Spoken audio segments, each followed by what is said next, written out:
Now, no one here needs an introduction to Bob Schieffer and to Henry Kissinger.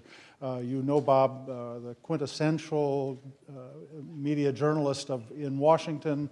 More than anything, he asks the simplest questions and the hardest questions simultaneously, which is really a mark of ultra-professionalism. Bob, we'll turn it to you to run this whole program. Thank you.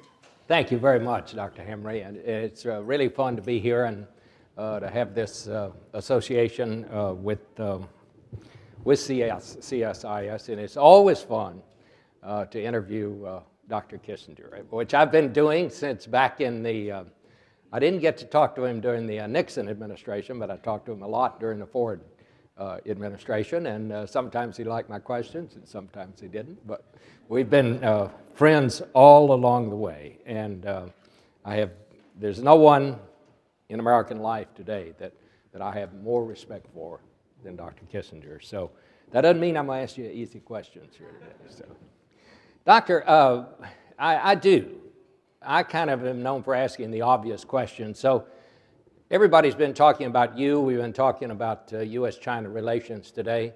I want to ask you the obvious question. How do you assess U.S.-Chinese relations right now? Today.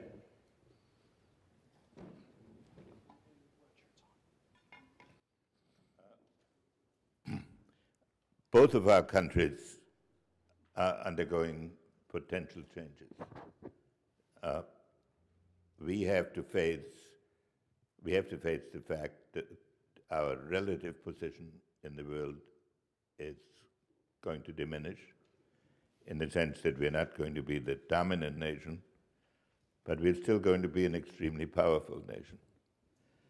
Chinese have a change of leadership coming up, and they will have to face during that period how to bring their political arrangements in line with their economic achievements.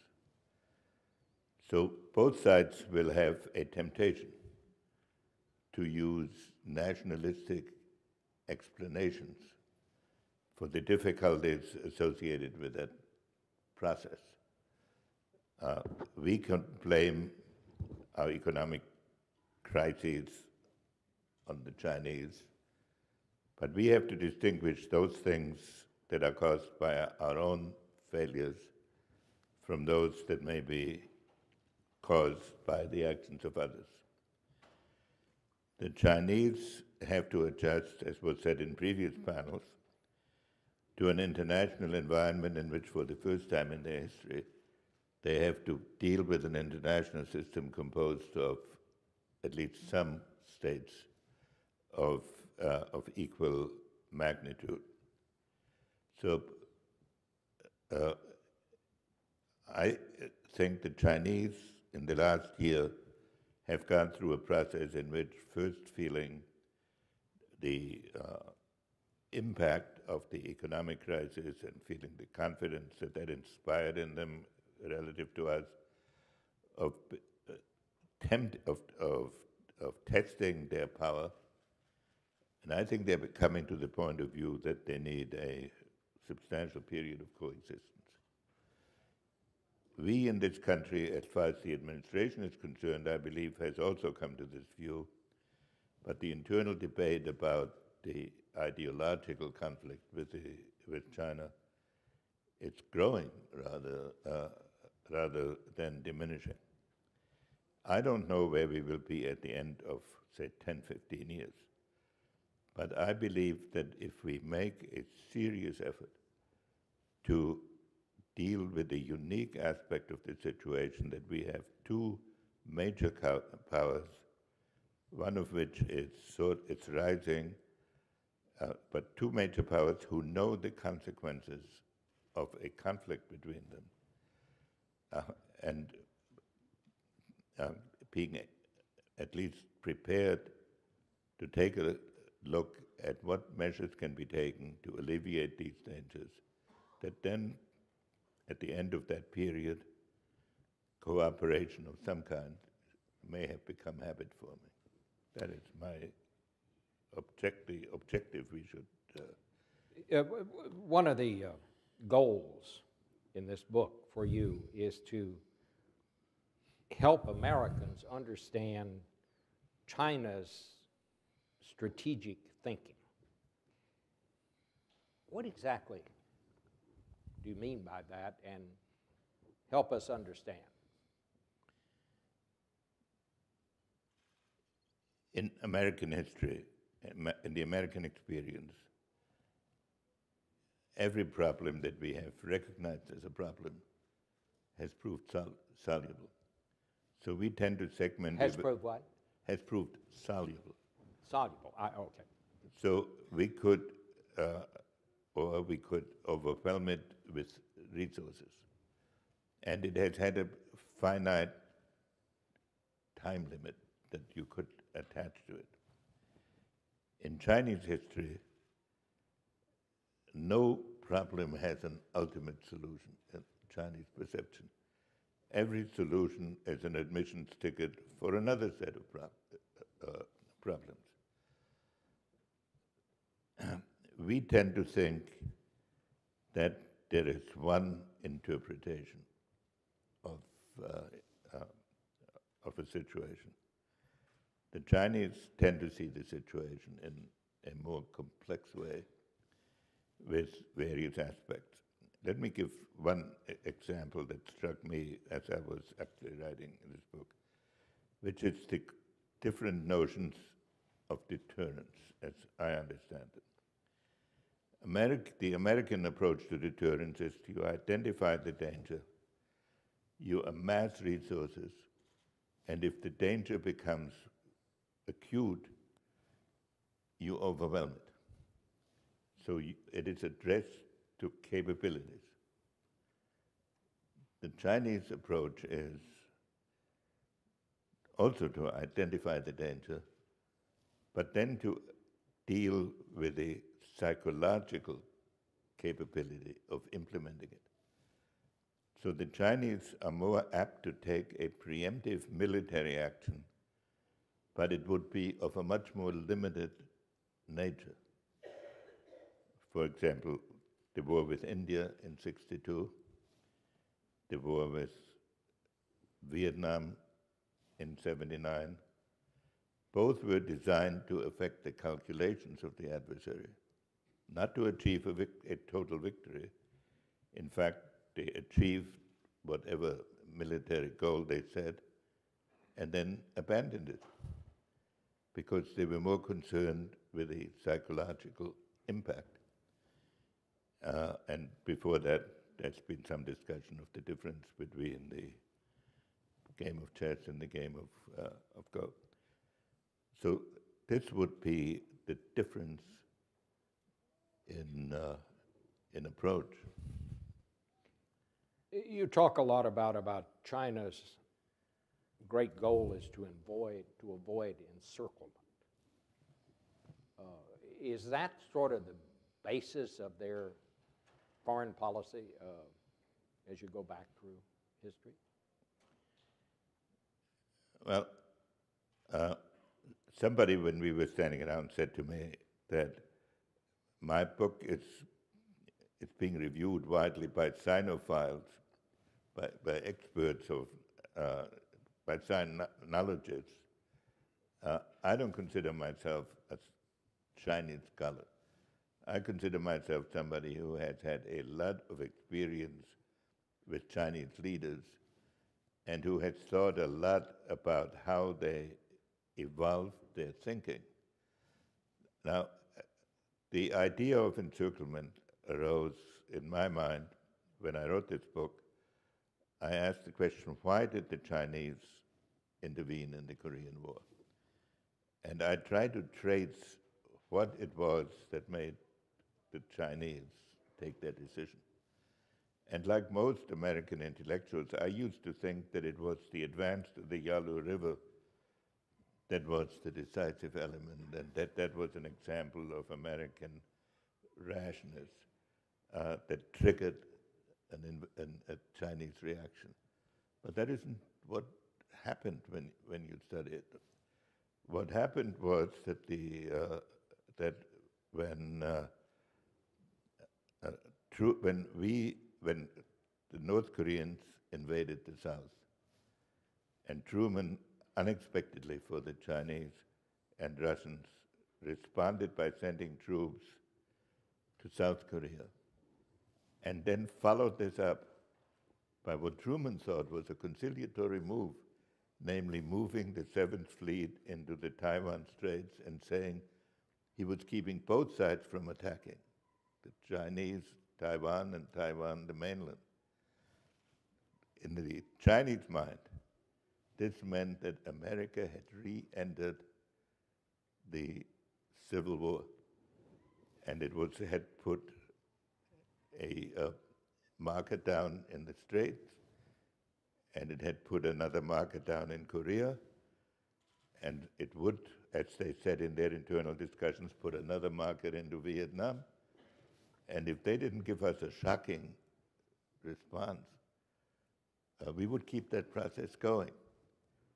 And the planning for the invasion, or whatever you call it, of Korea started within a week of our fleet in the Straits and of our troops while we were still in the Pusan perimeter. The implementation then was probably speeded up by moving up to the Yalu, but even then I'm not 100% sure. And the same was true in Vietnam in 1979. They had been allies of Vietnam until 1975. And then almost immediately they fell out with Vietnam because they interpreted Vietnamese moves in Cambodia and Laos as a prelude to taking over all of Southeast Asia. And then when Vietnam made an alliance with the Soviet Union, they decided to strike. And this is a good example of this preemptive deterrence that I'm talking about. Most Western nations would say that when Vietnam made an alliance with the Soviet Union, it had become impregnable. Here was the Soviet Union to the north, and but within a month, the Chinese attacked Vietnam with as much of an eye on the Soviet Union as on Vietnam. And one could argue, although it wasn't recognized as such, that the decline of the Soviet Union as a superpower began when they acquiesced in the attack on an ally that they had just recently made and permitted the northern provinces to be totally devastated and then withdraw. The Chinese paid a horrendous price for it. And in most of the Western military literature, this is described as a Chinese defeat.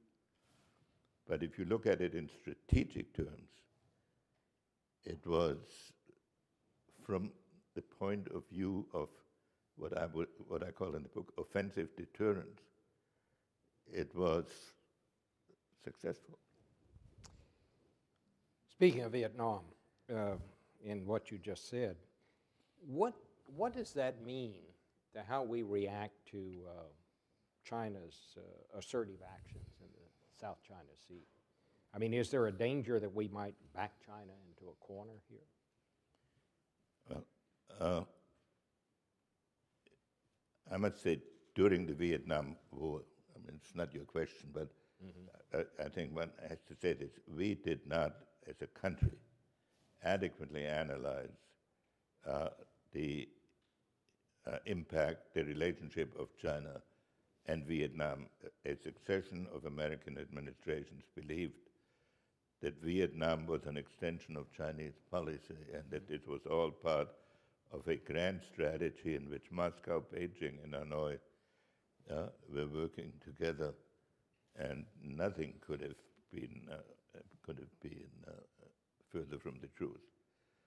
So, in the nature of things, Vietnam and China are strategic opponents in the sense that Vietnam is assertive, insisting on its autonomy. We, of course, have an interest in the independence of the countries of Southeast Asia. But we should not treat Vietnam as if it were an ally against China. And while I agreed with what was said about freedom of seas in South China Sea, I did not think Hanoi was the ideal place to make that declaration. And we should avoid, we should find political and economic means of cooperating with the countries of South Asia. We should avoid the impression of a military containment policy. And China should accept our having these relationships without trying to push us out of Asia. Those are the two limits. No containment, no Chinese hegemony over all of Asia. But are you saying that some of this, some of what we're seeing in that area today goes back to the Vietnam War? No, I don't think it goes back to the Vietnam War as such. Yeah. It is, people say that the conventional wisdom is to say China is a rising power, we are an established power, rising powers usually in conflict with established powers, and therefore it's like Germany and Britain. In a way that's true, but in a way China does not think of itself as a rising power. China thinks of itself as a country that was preeminent for 1800 of the last 2,000 years, and it's returning to its traditional preeminence. In its traditional preeminence, the states surrounding it were treated as tributary states. And indeed, the notion of sovereign states did not exist. Vietnam had actually been a part of the Chinese empire, so that relationship is particularly tense. If I look back on the Vietnam War, something I did not fully understand at the time was the Chinese strategic interest in Vietnam was really the same as ours. They would have liked to see an outcome of 4 states from a strategic point of view, but they didn't want an American strategic presence there. But once we were withdrawn from Vietnam, some of the traditional Chinese notions of how surrounding states should behave reemerged. But I read today that the Chinese defense minister in Singapore said that the issue of freedom of the seas is not the issue. And if that is true, then we're dealing with a whole set of complicated, abstruse issues having to do with economic zones around some rocks. In some cases, there's some islands there that are islands only at low tide. On one of them, in fact, the Chinese have built a platform so that it's always... my point is, the South China Sea issue, we will defend freedom of the seas. We cannot abandon that. I think this is one of those issues where the Chinese will come, where we and the Chinese will come to an understanding, and in which I believe they have already modified their attitude of last year. Then there'll be a whole set of issues about these various islands, and that will involve the Philippines, Vietnam, China, Indonesia, and that will be a very complicated diplomacy but I don't think it will threaten the peace of the world. Do you think that China's strategic approach will change as their stature in the world changes? I mean, you say they don't see themselves as a rising power. They see themselves returning to the place where they once were. But they recognize that there's change here. And will that change their approach to these things? Well, this is one of those questions which I meant in my early remarks that will have to evolve over the next 15 years. I think the natural instinct of the Chinese with respect to surrounding countries, it will take an effort to get to treat them as fully equal sovereign countries. They know the language of doing it.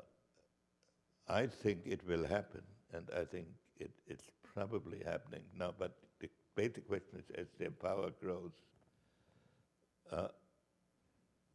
my interpretation of their thinking is they will want to be treated with respect, and respect will be related to their strengths.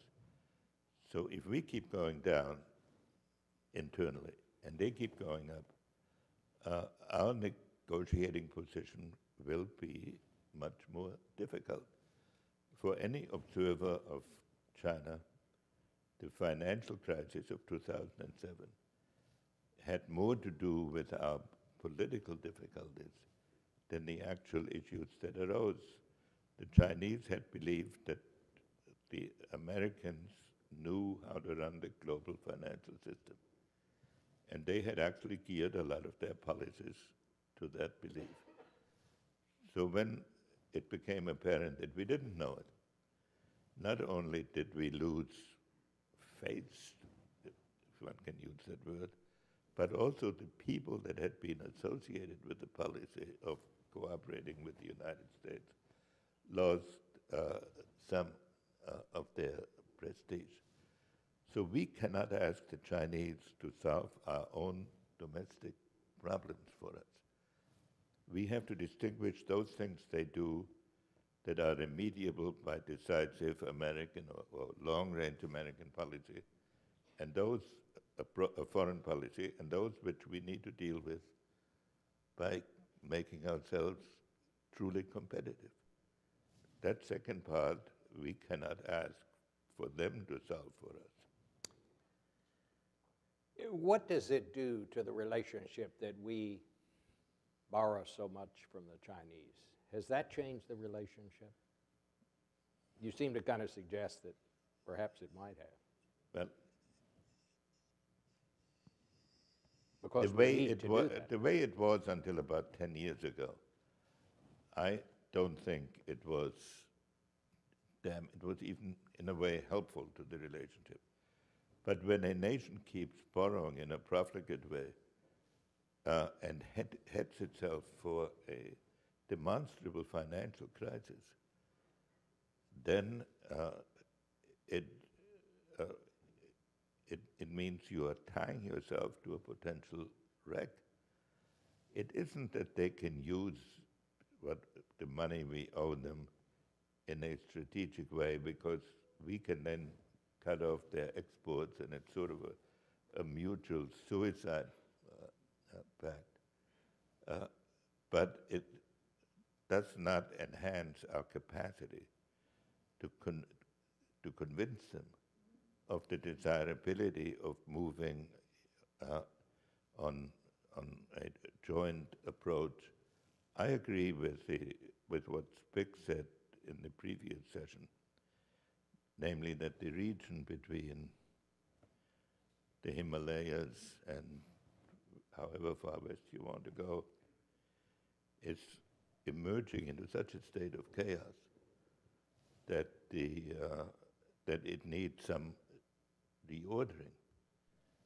I'm not saying the United States alone can reorder it. In fact, this is an area where sooner or later we are going to be driven, and they are going to be driven, and every other country in the region. India is going to be driven to come up with some concept, or it will become more and more chaotic. It's in this sense that the respect for American thinking in Beijing, not in the sense, I do not, of a military attack on the international system. I think that is nearly inconceivable.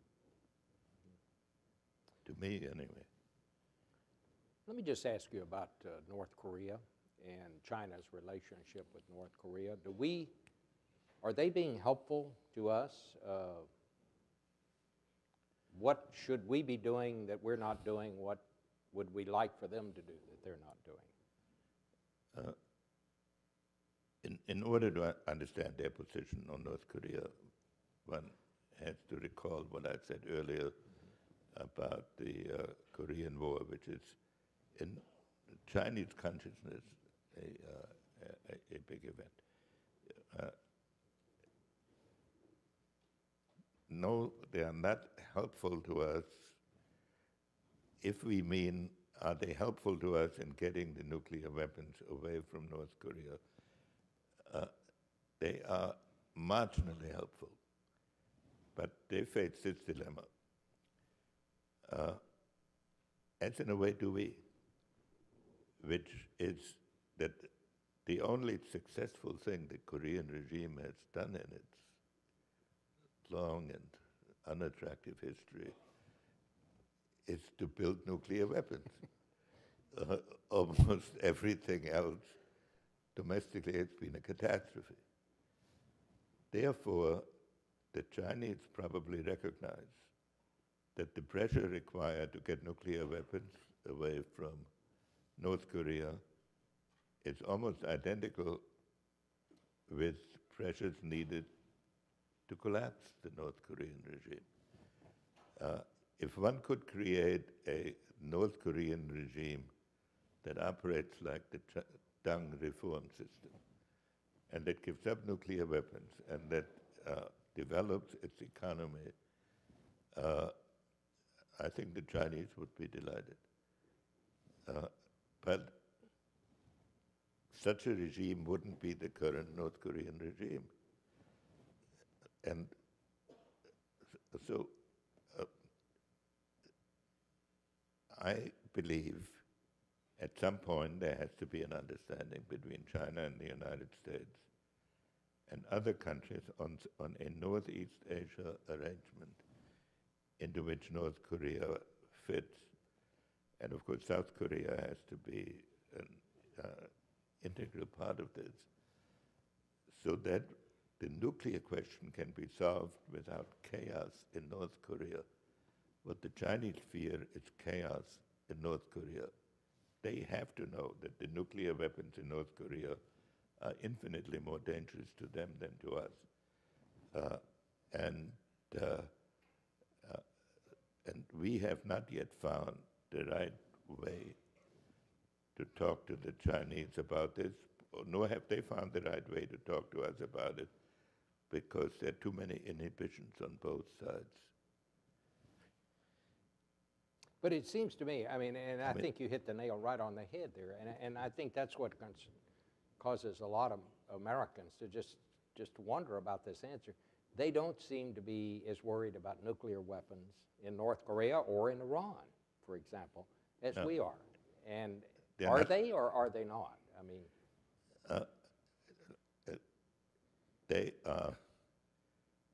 They don't have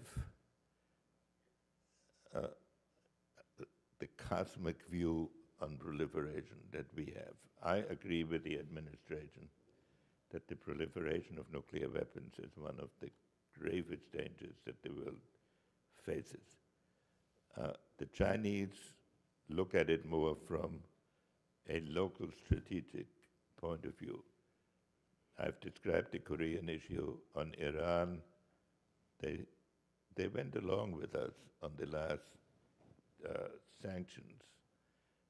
If we can segment it into individual steps, like many governments, they do not want to give up the access to Iranian oil, and they're balancing it.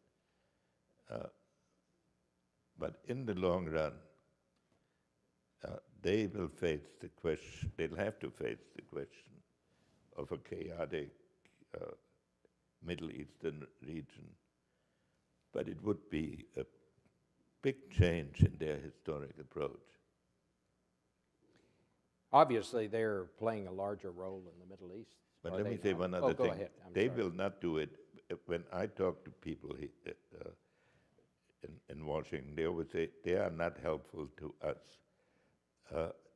They do not conceive foreign policy in terms of being helpful to us. They conceive foreign policy in terms of their own strategy. So what we have to learn to do is to merge our strategy and their strategy so that it leads to common results. When we said they should be stakeholders, we design the thing and they make a contribution in that concept. They have to be made part of the design. Yeah, just while we're in the Middle East, do you expect China to continue to play more of a role in the Middle East than they had in the Yes, past? I think China is going to be forced to play more of a role. Because of the oil, mostly. Yes, and when the crisis occurred in Egypt and with the way the Saudis interpreted it, I thought it was almost inevitable that a new relationship would begin with Saudi, but they're doing it primarily to protect their energy resources. But it is a vital area for them. They'd prefer it if we took care of the security. I thought one of the most interesting thoughts in your book, you say that American exceptionalism is missionary. Chinese exceptionalism is cultural. Let's talk about that a little. Of course, again, I have to tell you, I do not pretend to be a Chinese scholar. And there are several former speechwriters of mine sitting around here who are moving their lips. Well, you probably know enough to fool us.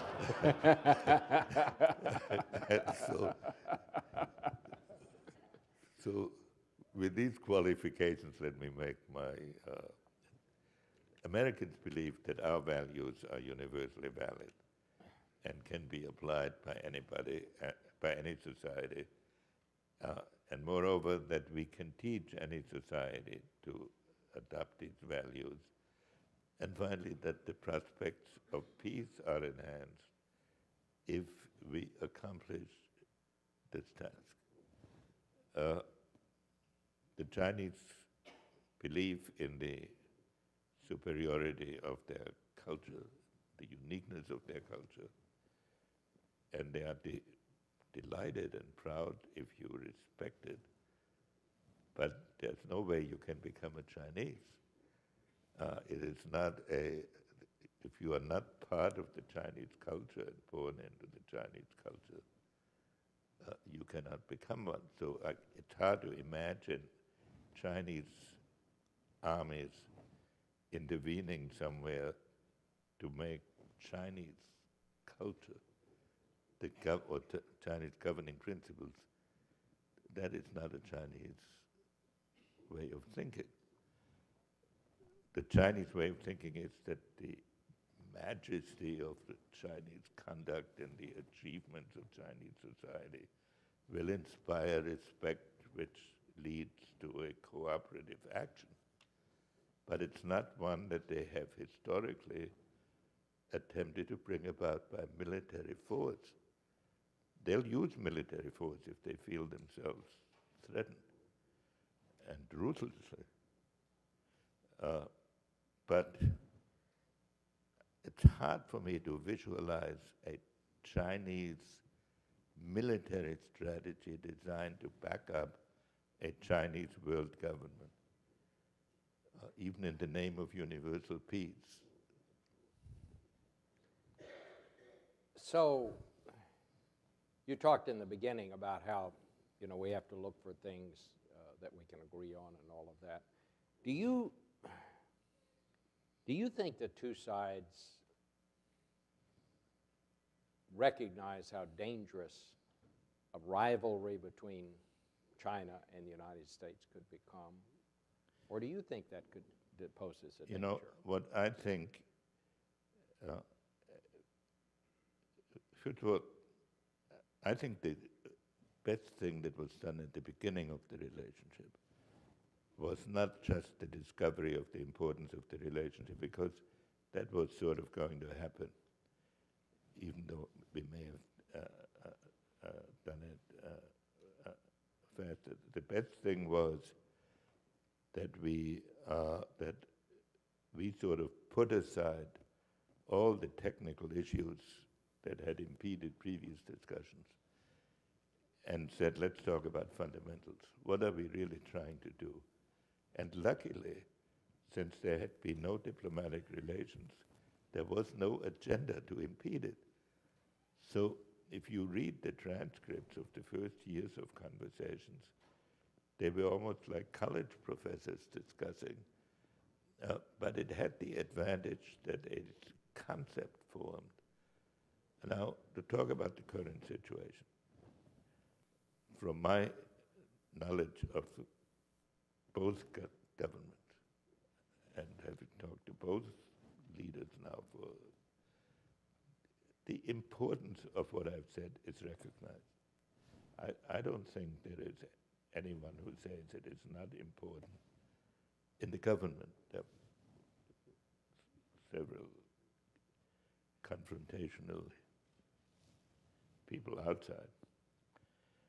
But what tends to happen now, as each government faces more and more problems, is that they make a communique and then not much happens until the next communique.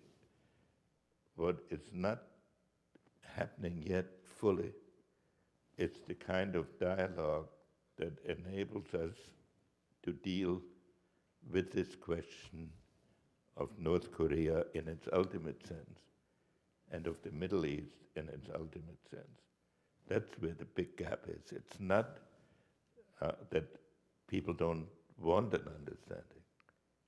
It's that they have not yet found a method or even the people to do it. The United States, this is one of the questions that some of the folks at CSIS sent along. One of them was, and I thought this was interesting, the United States was historically isolationist and until forced out on the world stage by a series of great wars. Do you see a similar impulse toward the world stage in China now? You've talked a little about this. Well, it isn't that China didn't have wars in its history. It had many wars in its history, but it never had to deal with sovereign state. The notion of sovereignty was unknown in China. They didn't have a foreign ministry until the end of the 19th century. And then the foreign ministry was supposed to deal only with the invading Europeans. All other things that we consider foreign affairs were assigned to different departments. So this notion of a sovereign, will it require wars to force China into that?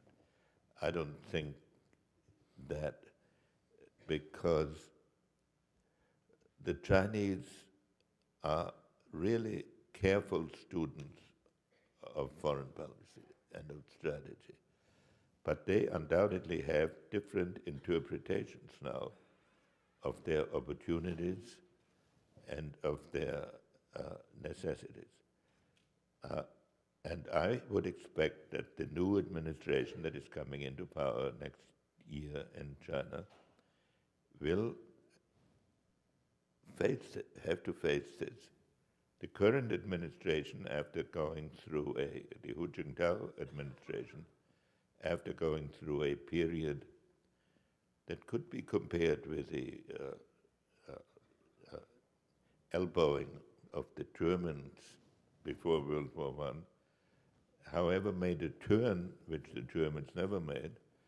And Dai Bingguo, the state councilor in charge of foreign policy, has made a very thoughtful speech. And the theme now that the Chinese also at that Singapore conference have is that of peaceful rise and of a cooperative relationship and even of Pacific community. And undoubtedly, there are contrary views in China. And in my view, it should be the objective of American policy to enhance the plausibility of the view that wants cooperation. But they have to do the same thing. It's needed on both sides. It would be a unique experience in history.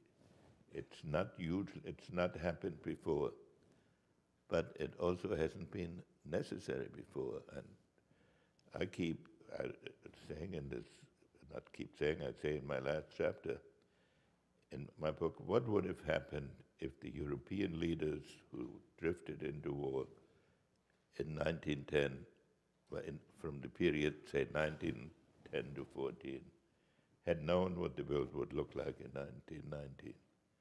Would they have done it? In that case, Germany was the principally responsible country. It was not here we are, I think, on an equal basis in having to make adjustments. I just want to ask you one more question. You've been to China, what, 50 times now since you made that first trip. I just wonder, as you were on that airplane going to China that first time,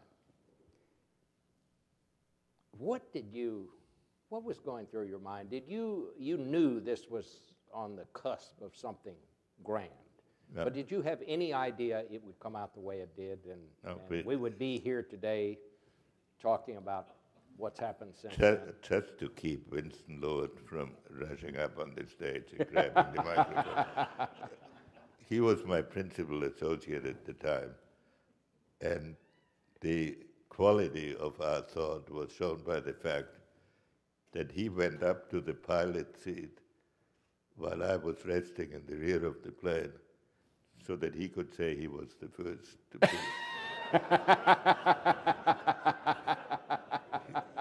in China, which will show you the...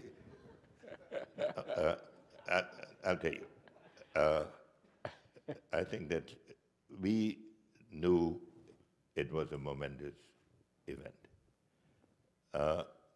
We did not know its magnitude.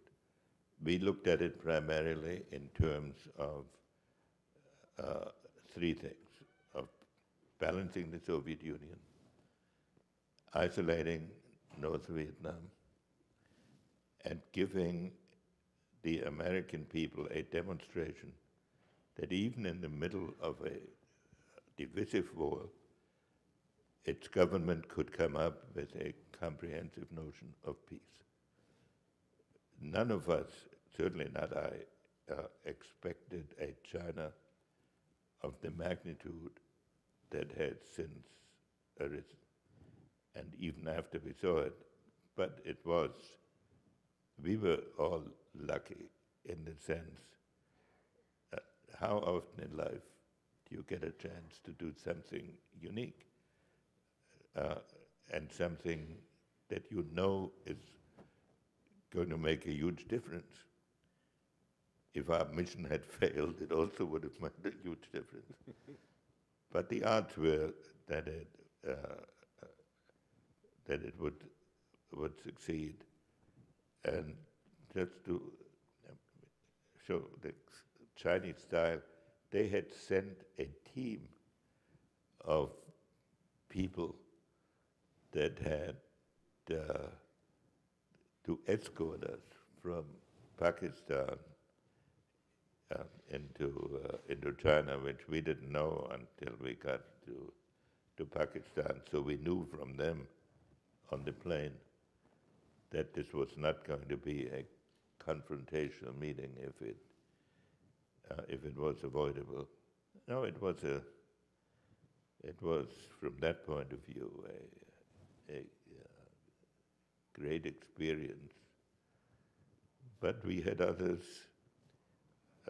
I would say one great moment was when we knew the Vietnam War would end, and that didn't end. So we thought it was a great achievement, and that failed, and that blew up. But we knew it would make a historic change. But a number of things we couldn't imagine, predict. For example, we thought that there was a possibility, and all our experts had told us, that if we moved towards China, relations with the Soviet Union would deteriorate, and we thought we would get into a period of increased tension with the Soviet Union. The exact opposite happened. The opening to China greatly improved our relations with the Soviet Union, and in fact made it possible to have a global policy of what was then called invidiously détente, but which we thought represented some significant progress. Dr. Henry Kissinger.